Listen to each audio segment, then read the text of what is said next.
I hope I don't make a mess. They ask you how you are, you just have to say that you're fine when you're not really fine. Let's get this bread.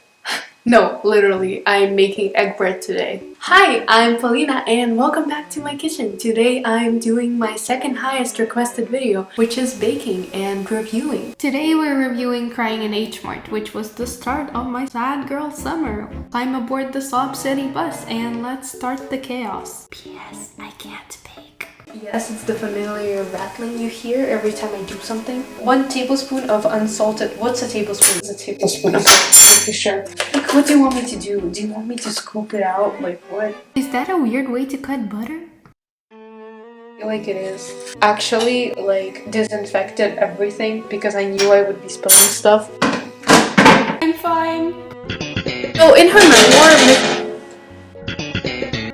memoir, Michelle mentions Mangchi. I'll link her channel down below because she uses her videos to cook and like help her through her grief. What grief? Other than Mangchi's grief if she sees the videos. I am in fact melting the butter in the microwave right now. You don't want to start a fire. The only hot thing in here is this right here.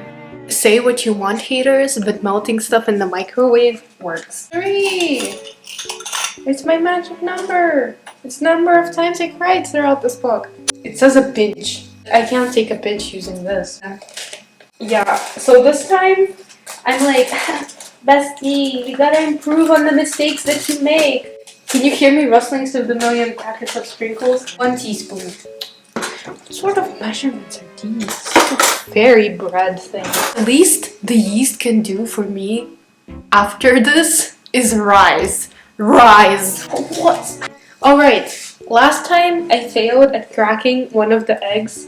It fell into the thing. So, watch me improve. It didn't crack! Why? Perfect. Oh, it says whisk. I'm spooning. It's... Pretty sure that's not the correct baker terminology to use. You see this? I'm gonna say you can. Ooh, that's not half a cup. We're just gonna... like... Sheesh. Flour. Okay, it says to whisk. I can't find the whisk.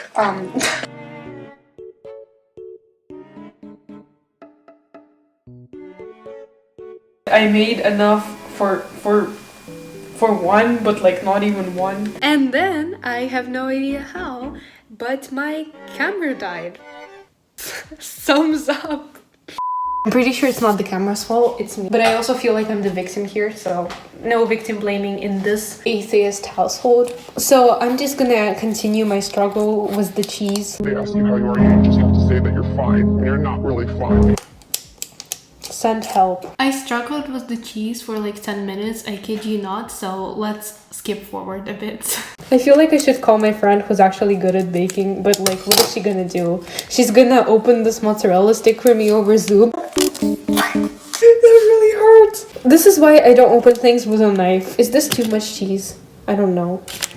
What is cheese anymore? It lost its meaning for me. It's gonna be attempt number 2.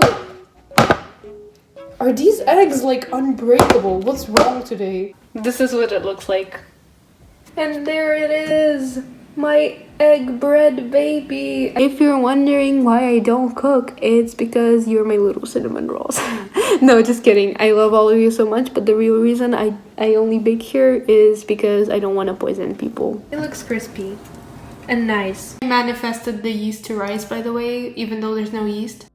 I'll bring the first piece to my mom and then come back and try it. Oh, I brought you the first piece. And she's like, you want me to die first? I'm gonna like focus here. Yeah, I think it looks good. Paulina, this is like surprise of the year. Should I insert a Russian meme in it?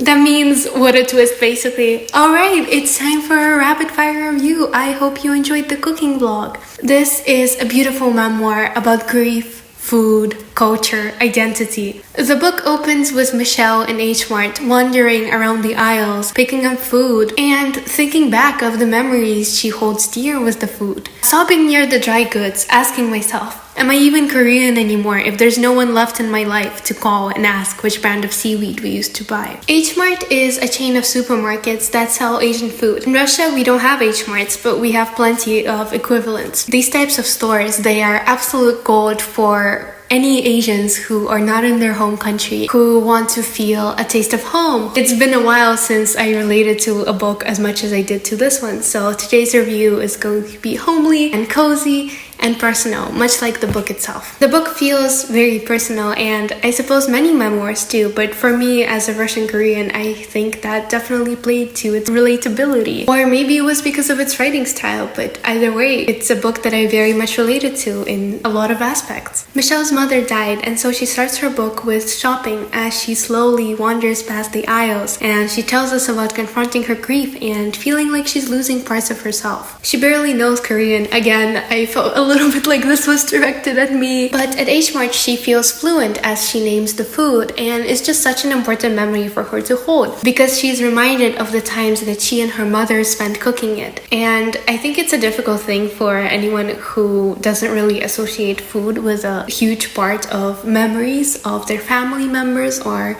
maybe memories of their homeland. But I think it helps to remember that food is not just about eating it, it's not just about consuming it, it's about remembering how your mother, in Michelle's case, prepared the food. It's about remembering the conversations that her mother had, that she brought up, her experiences with Korea, which for Michelle were obviously a little bit bittersweet because she didn't speak the language, but they went there a lot, and so she couldn't really converse with her family, not fully. But of course, it is also a little bit about the taste, because when Michelle prepares the food herself later, whose food do you think she tastes? Whose food does her food remind her of? Michelle doesn't shy away from the hard parts of grief. She can recall being in the hospital with her mother. They don't bring up this huge surge of emotions, but she sees a Korean grandma and she thinks that her mother will never grow to be that old, and it just sends her into a whole spiral of emotions and confronting this difficulty of living without her mother anymore. If you've lost someone, I think this one will be a sharp reminder of your suffering, but it's also a comforting thought to know that you're not alone and that you're walking this journey with Michelle towards acceptance. She cooks through her grief, and that's the reason why I chose this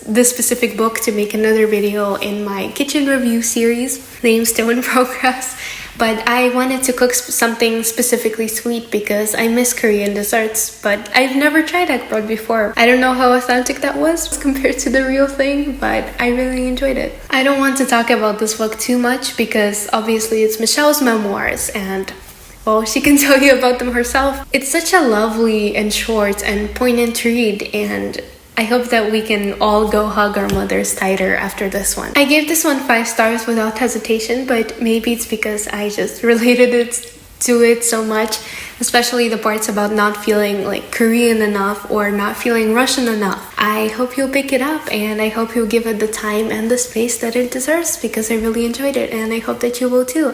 Thanks so much for watching. I hope you enjoyed the video. Have a great day. Bye!